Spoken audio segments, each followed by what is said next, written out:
Welcome everybody to our annual Stroke Group Network Conference.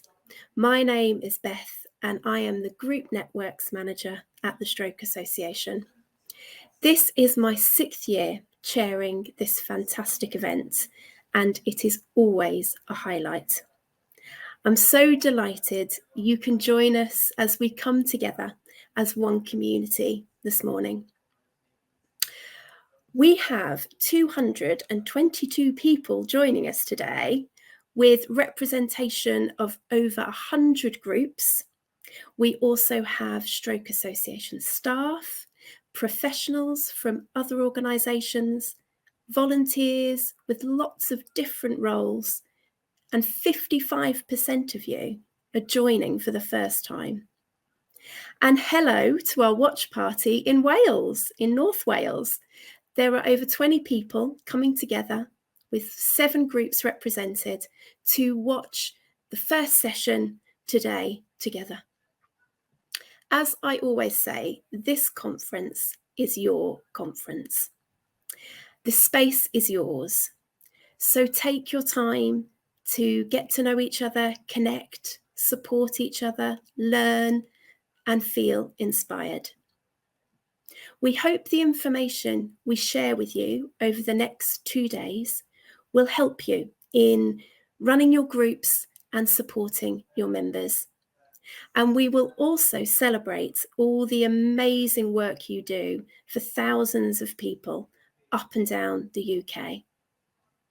Over the next 2 days, sit back and enjoy 4 information sessions. The programme is always designed with you as group volunteers and leaders in mind. Take the programme at your own pace. If you can't watch all the sessions, don't worry. They'll be on the platform for 30 days and then on the website after that. So there is plenty of time to catch up. Most of our speakers are stroke survivors, and presenting for the first time, we want to say a huge thank you to our speakers for your involvement and for your support in making this truly a special event, with group volunteers and stroke survivors at the heart of it. I want to say a huge thank you to the planning group, made up of group volunteers and staff. They always challenge us to get this programme right.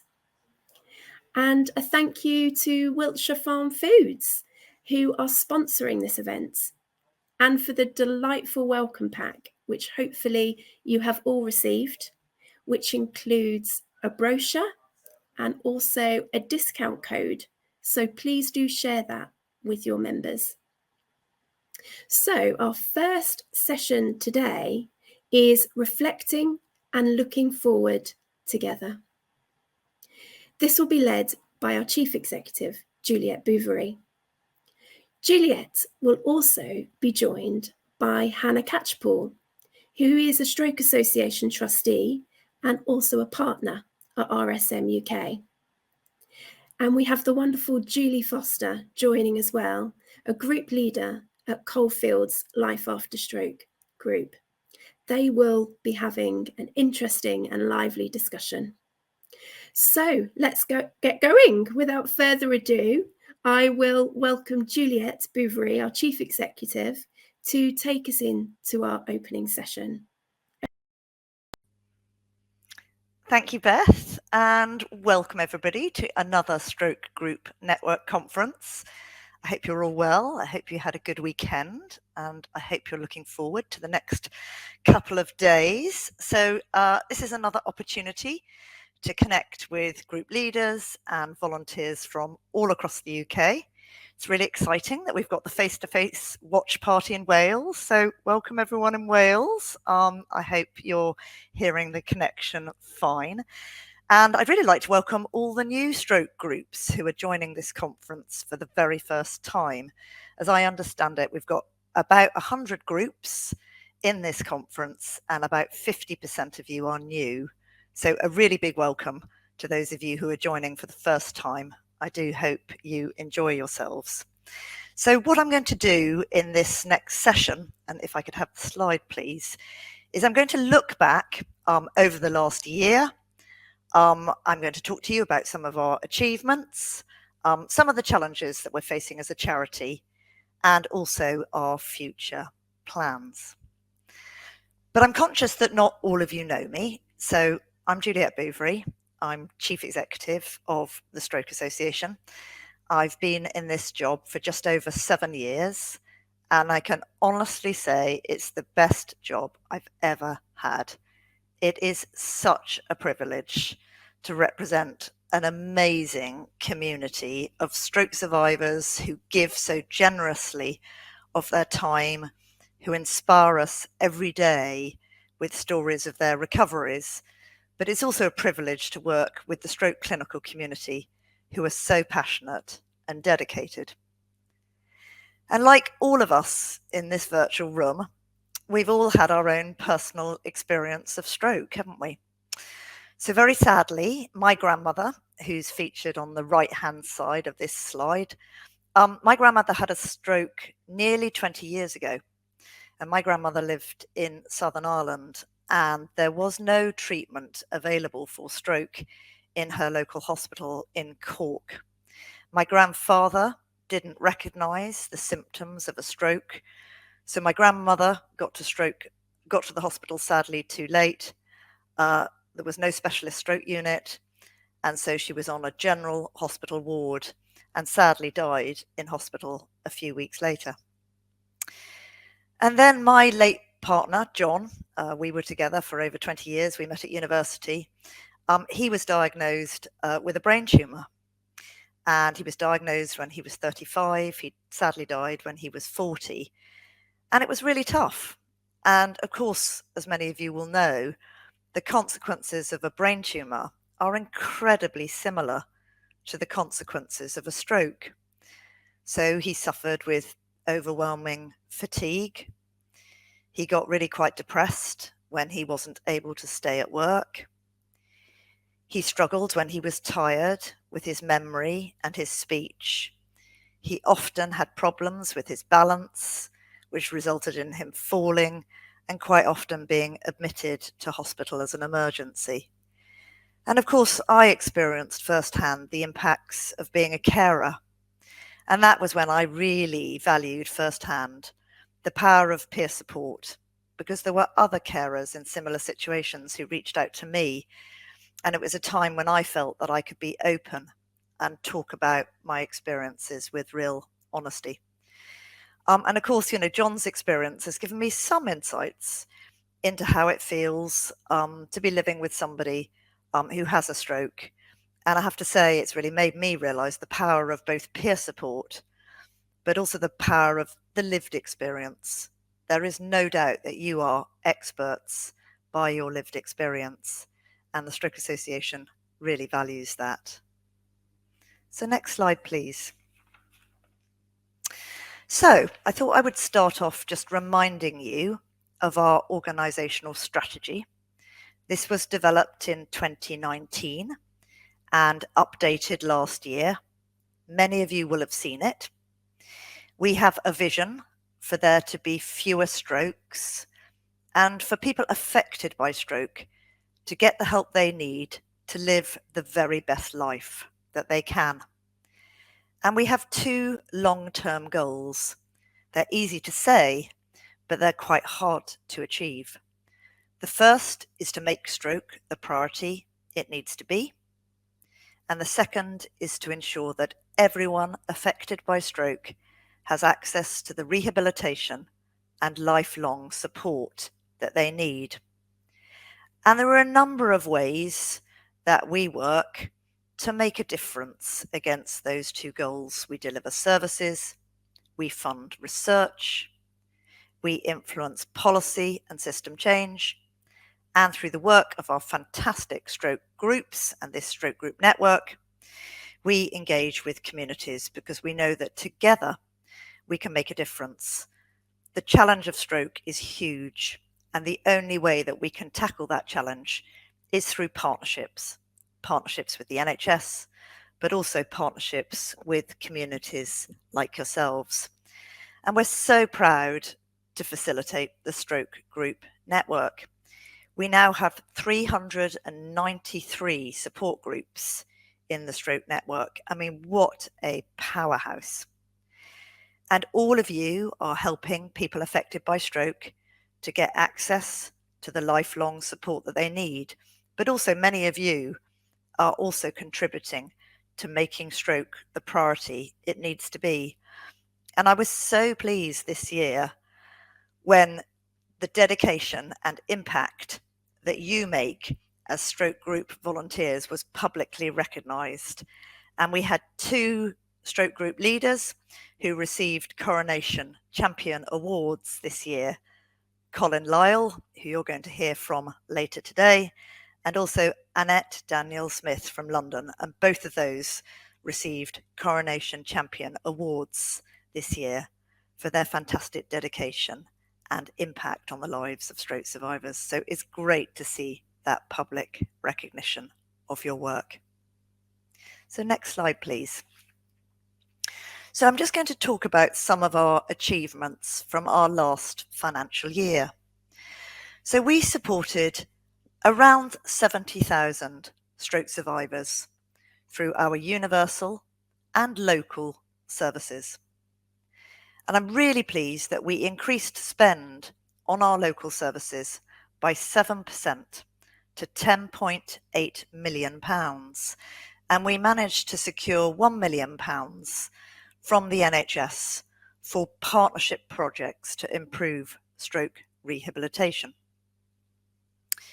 Now, we have set ourselves 4 areas of step change, and one of those big ambitions is to support everyone as soon as possible after their stroke. Now, we know that when people are first discharged from hospital and they go home, it's a really frightening time.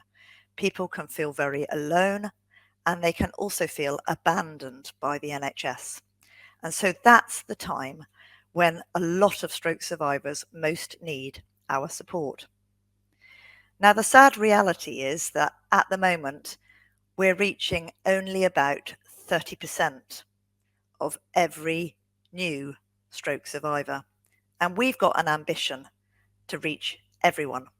And that means we need to reach at least 50,000 more stroke survivors. So what we did last year is we clarified who we need to reach. We commissioned research to understand how we can encourage more healthcare professionals to refer people to Stroke Association services. And we planned several pilots. And I'm sure this time next year, I'll be able to tell you about the findings of some of those pilots. Next slide, please. We also influenced decision makers in England, Scotland, Wales, and Northern Ireland to make stroke more of a priority. We did a lot last year to influence government policies and plans for stroke, and I'm pleased to say that stroke is now more of a priority for each of those governments. But all of you in stroke groups, as I said earlier, also contribute to making stroke a priority. We've got a fantastic example of the Neath Port Talbot Stroke Group working with Mind. We've got another group which worked with a local boat provider to make stroke more of a priority for them and to increase the accessibility of their boat trips for stroke survivors. And many of you engage with local MPs, and the picture that you see on the screen is our Maidenhead and District Stroke Club that has a strong relationship with Theresa May when she always attends their Christmas lunch. Now, we also campaigned for 24/7 access to thrombectomy for everyone who needs it. This vision for everyone to get access to thrombectomy across the UK 24/7 is another one of our step change areas. And we launched a campaign called Saving Brains. Many thanks to all of you who signed a petition. The second image on this slide is of me with Phil Woodford, a stroke survivor, and Sanjeev Nayak, an interventional neuroradiologist, handing in nearly 10,000 signed petitions to the Prime Minister, calling for the government to prioritise thrombectomy. And I'm really pleased that we managed to overturn a decision that was about to be made by the Scottish Government to cut the thrombectomy funding budget in half. We campaigned with stroke survivors and stroke clinicians in Scotland and thankfully overturned that decision. And I'm really pleased to say that we've now restored our research funding to pre-COVID levels. We increased our research spend last year to 2.5 million. We awarded 5 project grants, 2 postgraduate fellowships, 1 postdoctoral fellowship and 2 lectureships. So it's great to see that we're investing in much needed research projects and also people. Next slide, please. Now, we also raised awareness of aphasia with our first ever film documentary. I do hope you've all watched it. It's called When the Words Away Went. It showcases Julie, who's about to join the conversation with 2 other stroke survivors, and it's a fantastic 50-minute documentary showcasing in depth what it feels like to live with aphasia and how 3 stroke survivors achieved really important life milestones. And that's been streaming on Channel 4. It's had nearly 20,000 views and has recently won an award. We also extended our partnerships to benefit local communities across the UK. Because as I said at the beginning, partnership working is essential, because if we work together, we know we can achieve more. And we've had some fantastic partnerships in the last year. We've had a partnership with Table Tennis England that's been bringing free table tennis to groups across England, Wales, Northern Ireland and Jersey. And we do in fact still have some free table tennis kits available. So get in touch if any stroke group in the network would like to have a free table tennis kit. When we've partnered with all sorts of organisations, including Canine Partners, the Milton Keynes Dons Football Club, Coastal Paths in the Southwest, and other charities, including Parkinson's UK and the MS Society, to provide joint offers to people affected by stroke.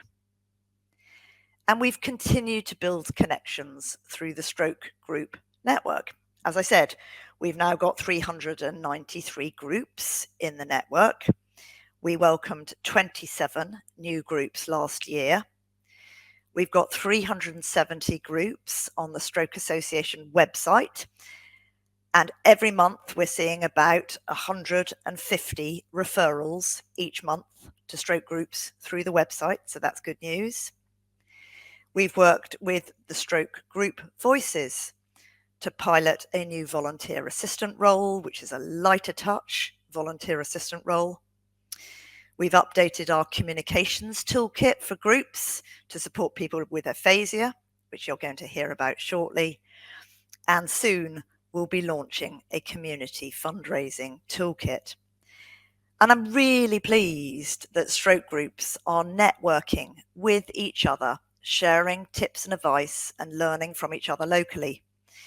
We've got local forums in every locality across the UK that meet face-to-face and online.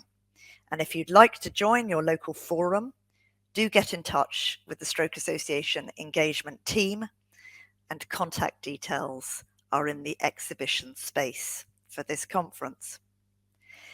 And I've been hearing wonderful stories about the local forums creating long-lasting relationships and friendships. So in the Southeast, groups have been meeting up to discuss communication support for members.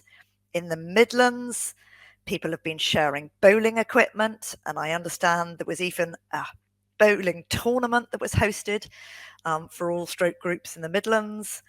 And we hear from volunteers that being part of the network helps you to feel less alone. And volunteers are doing wonderful work in the community around stroke research and supporting peer support in local NHS hospitals. Next slide, please. And I'm really pleased to say that the Stroke Association is in a financially strong position. Our finances are healthy, and we have a good surplus to invest in our strategy for the future. So last year, in 2022-23, it was the best ever year for underlying income growth. And we increased our spend on charitable activities by a record amount from 25 million to 30.2 million. So we're now spending 30.2 million on services, support, research, and influencing for the benefit of stroke survivors. And as you can see, last year, we had a healthy surplus of £2.3 million, which we're now able to invest in accelerating our strategy. Next slide, please. But I'll be honest with you, it's not all a bed of roses. Last year was really tough externally, and I'm sure that all of you in stroke groups have been aware of that. The NHS and the social care system have experienced unprecedented challenges. We've seen growing treatment backlogs, unprecedented ambulance delays, and staff strikes that we never could have imagined. And of course, these things have had an impact on stroke services, sadly. We're seeing thrombolysis and thrombectomy levels significantly lower than target. We're still seeing too many stroke survivors having poor access to required levels of stroke rehabilitation. And there's little change in the postcode lottery of life after stroke services across the UK. We've also all been aware of, again, extraordinary political instability. We've had change of prime ministers in Westminster, change of health secretaries, a new leader in Scotland, and a continued absence of a functioning executive in Northern Ireland. All of this makes our work even harder to make stroke a political priority. And of course, the cost of living crisis is still very much felt by all of us across the UK. And I know that for many of you in stroke groups, that's been having an impact with some of your members finding it harder to pay their subscriptions, you finding it harder to find affordable transport for people to either get to groups or to go on trips. And the health inequalities that we saw during COVID have also impacted stroke care. We know that in some parts of the country, people are getting fantastic access to stroke prevention, treatment, and care. But in other parts of the country, standards are not what they should be, and there's an absence of universal life after stroke services. And so, as a consequence, the Stroke Association has developed a strategy called Solving Inequity in Stroke. And the vision for the strategy is for everyone affected by stroke to get the treatment and support that they need. And we, as the Stroke Association, want to remove barriers and address the unfairness and injustice that many stroke survivors experience. And we've made some challenging commitments to make this happen. We want to improve our services and influencing. We want to form more equitable partnerships. We want to build trust and credibility with communities all across the UK. And we want to improve the way our people and our culture and our leadership addresses diversity and inclusion in the ways that we work. Next slide, please. So, despite the external challenges, I do feel we are in a strong position to overcome them. And there's some really exciting things for us to look forward to in the coming year. Now, the first is PREMS, the Patient Reported Experience Measures Survey. We have just launched the results of the first ever national stroke PREMS, and every local acute trust and integrated care system also has reports that show their local findings. We had 6,600 stroke survivors in England who responded to this pilot survey, and they've really told us what matters.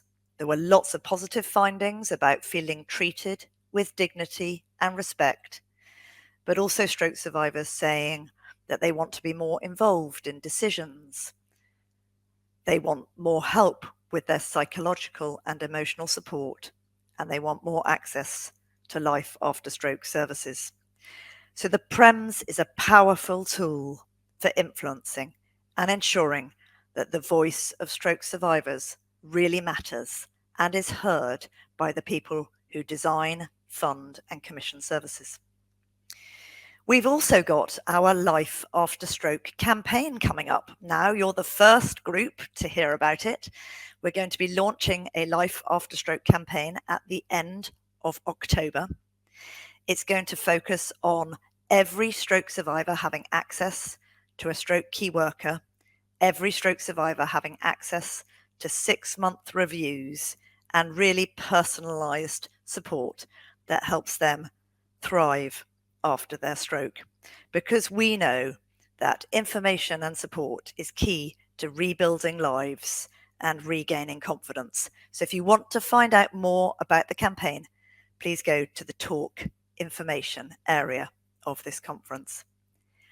And then finally, we do need to go further, faster, and better on making sure that everyone affected by stroke is able to access great NHS support, but is also able to access the Stroke Association services. And so now I'm really delighted to welcome on stage Hannah Catchpool and Julie, who are going to talk to us more about how we can make stroke groups and how we can make the Stroke Association really welcoming, really open, and accessible to all.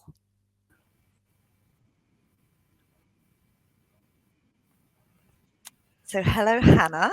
Morning. See you, morning. And hello, Julie. I don't know, Julie, whether you can put your camera on because you're a beautiful black space. Oh, I can see you now, Julie. Welcome.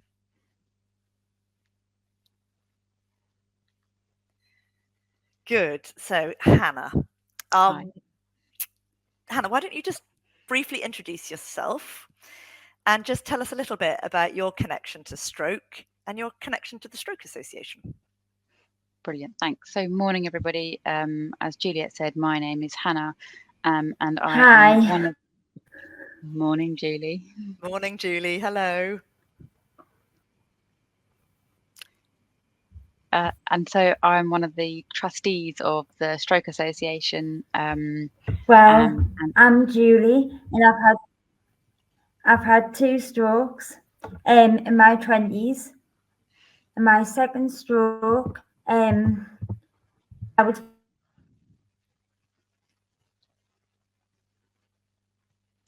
Oh, poor Julie. I think she's struggling with Wi-Fi. Okay. Well, let's come back to you, Hannah, and hope that Julie can join us. So, Hannah, yeah, just introduce yourself and talk about your connection to stroke. Sure. So, yeah. So my connection with stroke, I have a couple of good friends. One a lady that I work with, and another, my stepson's girlfriend's mum had a couple of strokes a couple of years ago, and my friend at work, her dad had a stroke, and so I've seen secondhand, thirdhand, via them, the impact that it's had on their lives, the impact that it's had on their work, the impact that it's had on their family, and how they live after stroke, who does the primary caring role for them now. Both have had different levels of stroke and the impact that it's had on their lives. So it motivated me when I was approached for a role on the Stroke Association board to want to make a difference and work with an organisation that does make a difference. So that was almost exactly 2 years ago that I joined the board of Stroke Association, firstly as an independent advisor on the Audit and Risk Committee, which uses my skills in my day job.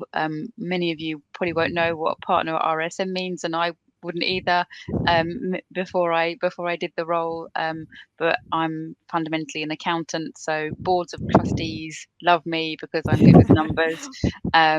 And as a day job, I work with charities like Stroke Association, so I really immerse myself into the world of charities. So that's a little bit about me, and I will let Julie, now she's back, introduce herself. Sorry about that. Don't you love technology? No, as I was in my 20s when I had my strokes. I was 6 when I had first stroke, and I was 29 when I had my second stroke. I was supported by my coordinator that attended the local group. So I went to the Coalfields Life After Stroke group, where at first I came a member, then I got asked if I would like to become a volunteer.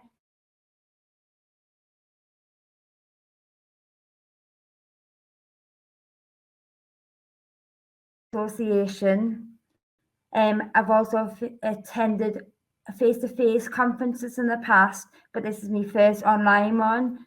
I've also took part in the documentary When the Words Away Went. I'm very passionate to raise awareness on aphasia and communication difficulties. So I think it's fair to say that Julie is just a fantastic example of somebody who's made the most extraordinary recovery after in a very severe aphasia and communication difficulties. And now not only is she a group leader, but she's also a TV star through the documentary. Hannah, I know you were going to ask Julie a question, but Julie's obviously having real internet problems. So let's see if she comes back. It's Monday, isn't it? It like to go wrong on Mondays. It's so slow, isn't it? It was all working fine last week, wasn't it?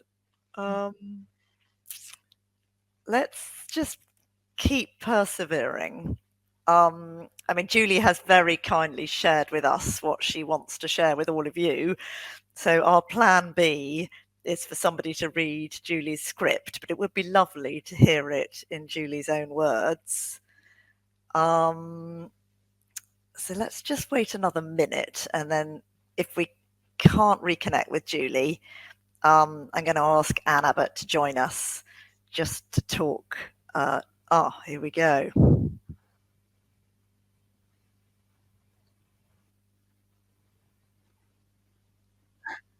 Hi, Julie. We can see you. Well done. You're back. That's live, can't you?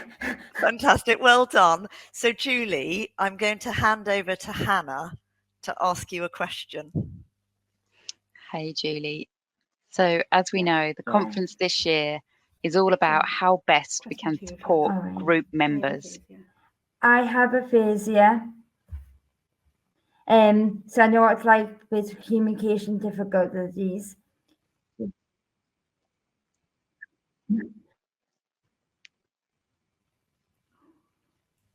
Is it working? It's working. Yeah, we're hearing you loud and clear, Julie. So yeah, just keep going. Just keep going and all right, and then I think they can hear. Right, you can hear. Right, that's okay. So I've got something called aphasia. So I know what it's like with someone that's got communication difficulties. The hidden effects of stroke hit people quite difficult. I suffer with fatigued, and that affects me every day.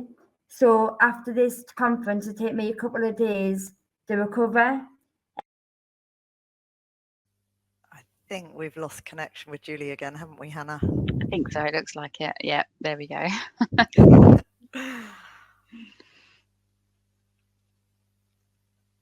So shall I recap the question and then is Anne joining to I cover? think so, yeah. Okay, so if I recap the question, is that okay, Anne? And then we'll hand over to you. Yeah, I'm good. I've got Julie's script, so I can read it out. Okay, great. So as we know, the conference this year is all about how best to support group members.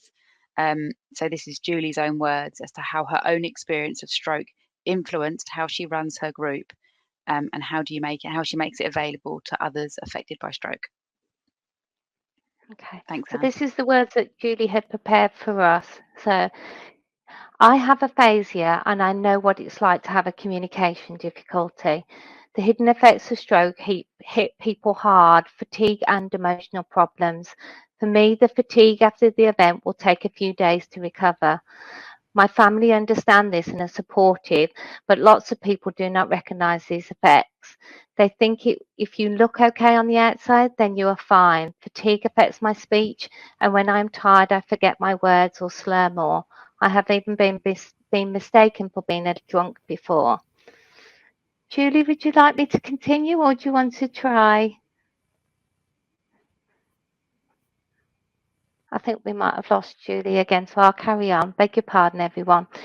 In group, I welcome new members by sitting with them throughout their first meeting, and our volunteers all do the same. Other volunteers do all of the other things like making the drinks and starting the activities, so I can spend time with new members.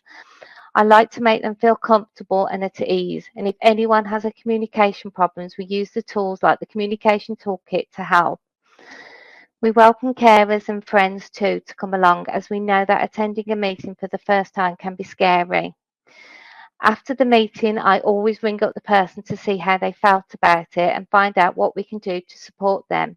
And if there are any particular activities that they would like to see, we'll try and put them on for them. We use a buddy system with our members so that we have someone to chat with who have similar interests. We find that the men all like to sit together and have a good chat.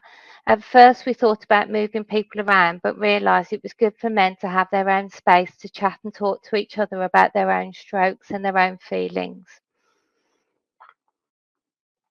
Great, thank you, Anne, for stepping in. So let's keep going, because I'm not sure whether Julie's going to be able to join us again. So my next question to Julie is, what challenges have you had in making your stroke group available to everyone? So Anne, I don't know whether you're able to read Julie's script again, if you don't mind. I can. We had lots of chats with Julie about what it's like in her group, and this is what she's told us. I live in a former mining area in the northeast, which is not as diverse as other areas. We try to offer a mix of activities to appeal to everyone and make sure that we are welcoming to everyone who's interested in coming along. Having lived there all my life, I understand the community and the challenges that they face, such as low incomes and the cost of living rises. Times are tough right now and people are struggling with money. If members can't pay 1 week's subs, we try and be flexible and support them to pay a little bit more the following time. All our activities and trips come out of a group fund so that everybody can take part. I have a good relationship with members and they feel comfortable telling me if they're struggling, and I'll always be discreet. We have developed a very supportive atmosphere in the club where we call out any unacceptable behaviour. Sometimes people can say inappropriate things, and sometimes one person said something quite sexist in the group. I challenged them straight away to let them know that this was not acceptable, and other volunteers would do the same. It's important for me that new members feel comfortable and know that we will not put up with any of this bad behaviour. We encourage everyone to respect each other and shout up if something is not right. Not everyone in my group uses technology like email, and we're aware of this barrier, so it's important to find ways of keeping in touch with others between meetings. We always have a WhatsApp group, and I ring people who don't have access to this. If it's important that everybody feels that they're part of something, especially when they're suffering with their own mental health. Oh, that's brilliant. I mean, I do think those examples of the way that Julie really kind of makes the group feel comfortable for everybody, and that everybody feels a sense of belonging. And I think that's one of the skill of group leaders, isn't it, is knowing how to kind of read the room and when to make exceptions so that everybody can participate. So thank you, Julie. You're obviously running an amazing group. So maybe I will now ask Hannah the question that Julie would have asked her, which is, Hannah, what more do you think the Stroke Association as a charity needs to do to make sure everyone is welcomed and supported? So I'll give my view from a trustee perspective, and then Juliet, I'll ask you the question back as the chief exec, if that's okay. So from a trustee perspective, I think it's fair to say that the board want to understand more about the lived experience of stroke survivors and how this impacts their daily lives, so we can do more to support. As Juliet said in her opening slides, we're aware that we're reaching only around 30% of people who have recently had a stroke, and that we would really like this to be 100%. So we listened to the executive team led by Juliet and their ideas as to how we can improve and how we can reach more people. I think so that for us is very much around what we can do more of. As a board ourselves, we reflect and think about our own diversity. We think about how we can represent more the communities that we serve. And that will include stroke survivors on our board as well, so that we can share that lived experience in our meetings and through our discussions around strategy. We think about diversity and inclusion as a board as well, and we mentioned this, and you mentioned this in your earlier slides, in terms of how we can be more inclusive as an organisation. And we think about this from a board point of view. We recognise that we can be better, and so it's a real topic of conversation around our board meetings and our committee meetings. And when we're recruiting for new members of our board and committees, we think about those from diverse backgrounds, as well as stroke survivors, as to how we can do more to support the Stroke Association achieve its own ultimate goals. So we use all of this knowledge at board level to challenge the Stroke Association, challenge the management team through Juliet and the executive team as to what more we can do and how we can work better to do more for those that have been newly affected by stroke. So it's really important for, I guess, everyone here in the groups to understand from a board perspective that we are really committed to what the Stroke Association do, and that we are working alongside the Stroke Association to take this journey, and that it is a journey, and that journeys for us and for the organisation take time, and we're all learning along the way. So hopefully that's a little bit about, from a board point of view, of what we're doing. And now turning the question back to you, Juliet. What do you think we can do? Yeah, so thank you, Hannah. I mean, there's loads that we still need to do. I mean, I would honestly say the Stroke Association is on a journey, and we're learning how to address the inequalities that people affected by stroke experience. And I am really pleased that we now have our strategy called Solving Inequity in Stroke. But we've got so much more to do to make sure that everyone benefits from great NHS stroke support, that our own services are genuinely welcoming and open to everyone, and that we're also relevant to all communities affected by stroke across the UK. So, for example, we know that stroke is more prevalent in certain Black and South Asian communities, yet I'm not at all convinced that we are known by those communities or trusted by those communities. We know that some stroke survivors benefit from great stroke services, including great life after stroke services, yet others have very little. So how can we ensure that every stroke survivor gets the best? And how can we as a charity increase diversity and be more representative of the communities that we're here to serve through the staff and volunteers that we recruit and train? And how can we increase awareness of the need for fairness, justice and equity through everything that we do and everything that we say?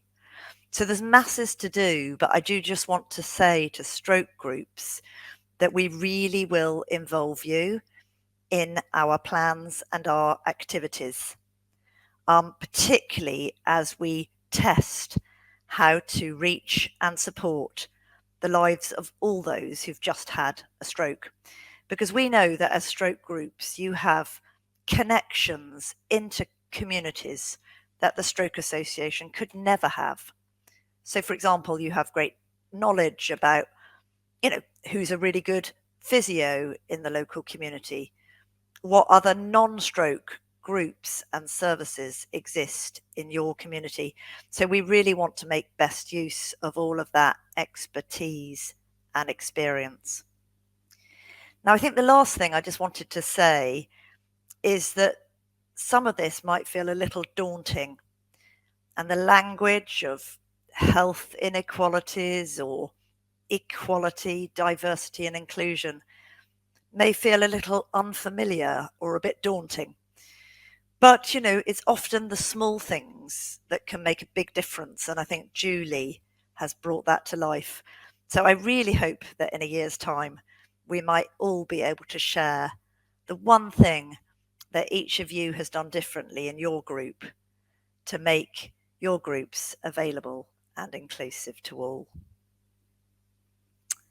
So I think I'm now going to hand back to Beth, who's going to facilitate the questions and answers session with all of you. And I don't know whether Julie's able to join us or not. Thank you, Juliet and Hannah. And Julie, hello, we can see you again, Julie. You've done so well. Sorry about that. Don't worry, this is modern technology, isn't it? But you're in a different room. You're amazing. Thinking on your feet. Thank you so much for joining us back. We'll see how it goes, Julie, with your connection for the question and answer session. Before we go into the question and answer, you're all welcome to stay on screen. I just want to bring back Anne, because I'm just interested to hear what people are sharing on the chat box, and maybe Anne can give us a flavour of what's going on. First of all, Julie, there's lots of admiration for you, both in what you do as your aphasia campaigning, but also with the Wi-Fi issues there. So don't worry, the audience are very much supportive of you in everything that you do. There's lots of connections going on in the chat too. Everybody from all over the country is connecting and sharing details about their own group, so that's lovely to see.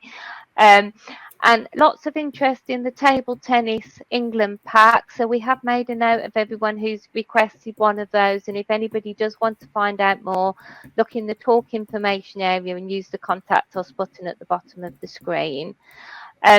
Noted that there's a bit of chit chat in the chat bar about finances and stuff like that. If anyone's got particular questions about the finances of their group or anything, do use the contact us button at the bottom of the screen and we can follow those up with you directly on a one-to-one basis.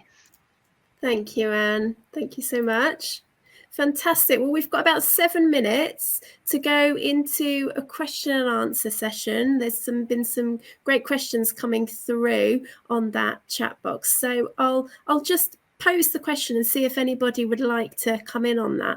There's been some feeling that people find it hard to get physiotherapy, and group volunteers are wondering what they can do about this. So when they're hearing their members are struggling to access certain types of support, what would be your thoughts on what they do? Yeah, I'm happy to start trying to answer that question. It's a really good question because we know from all sorts of surveys, including the latest patient reported experience measures survey in England, that people who are not getting physio, there are lots of people who'd like physio who aren't currently getting it. I would say there are some alternatives to help you be physically active. So the Stroke Association has a wonderful partnership with another charity called A Stroke of Luck. And we have some absolutely fantastic online videos where, you know, if you're in a chair or even a wheelchair, you can still do some really simple exercises that will improve your balance, your muscle strength, and your mobility. And they're graded at different levels. So I don't know whether Beth or Anne are able to put the link for the Stroke of Luck videos. But there are also all sorts of things that you probably do in your stroke groups already. Like, I know I've been to stroke groups and we've done, I don't know, all sorts of mad things like, you know, we've done chair yoga, which isn't mad at all, but, you know, kicking around softballs, you know, I've played soft hockey, and there are all sorts of just fun and games that you can do that just get people a little bit more active and avoid kind of muscles deteriorating. And I also chair a coalition of charities called the Richmond Group of Charities. And we've been running a campaign called We Are Undefeatable. And there's a whole website called We Are Undefeatable where you can access fantastic, really high quality videos and all sorts of resources that help you to start and, you know, start being physically active and maintain it. Thank you, Juliet. Wealth of information there. And we do have the Undefeatable information on our platform. So go to the exhibition side and you can see those videos.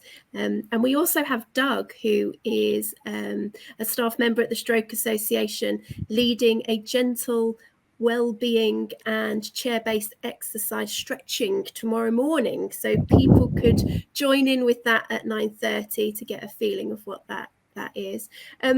Julie, have you got any thoughts on another question that's come in around venue costs? So people feel that venue costs are increasing, and are there any tips on how to maybe find venues or deal with that?